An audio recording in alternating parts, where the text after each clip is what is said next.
Hello, everyone. Today I'm going to be talking about memorable presentations from my peers and what I learned from these presentations. So in the video for question set D, I mentioned Natalie's presentation and how it helped me formulate my answer to the questions about literacy. Natalie went into detail about the difference between written and media literacy. Things that fall under the category of media literacy are online books, social media, online articles, videos, and video games, whereas newspapers, printed books, letters, textbooks, syllabi, and similar written or printed texts fall into the category of written literacy.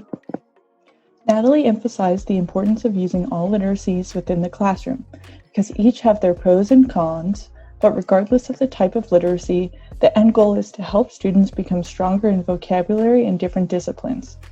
Students may struggle with understanding certain types of literacies, so using a variety of literacies and helping students break down literacies is crucial to the learning process and the success of students.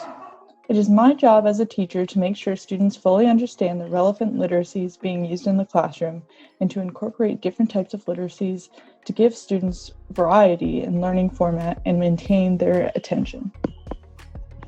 Another presentation that I found interesting was Walter's presentation about questioning, specifically open and close-ended questions. In my experience, I have had teachers who primarily focus on close-ended questions, which leads to the memorization and regurgitation of facts rather than a deep and meaningful understanding of the content material. Walter had us watch the famous clip from Ferris Bueller's Day Off of the teacher asking a bunch of closed-ended questions and the students being unengaged.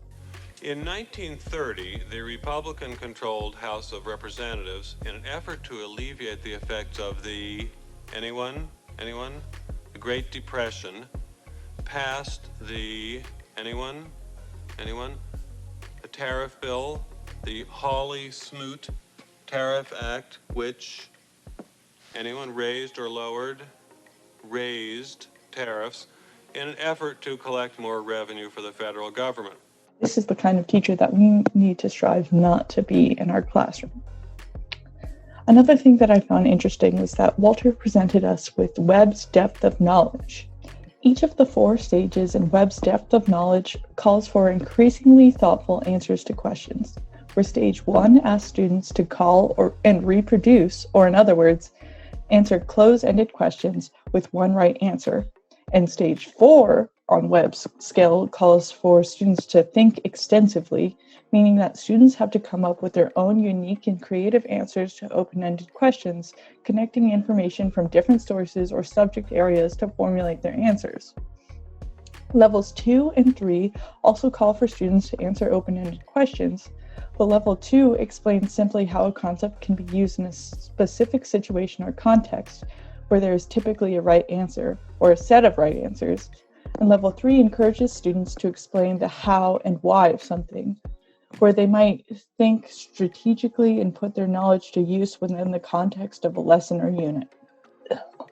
Walter discussed essential questions in his presentation, which are by nature open-ended questions.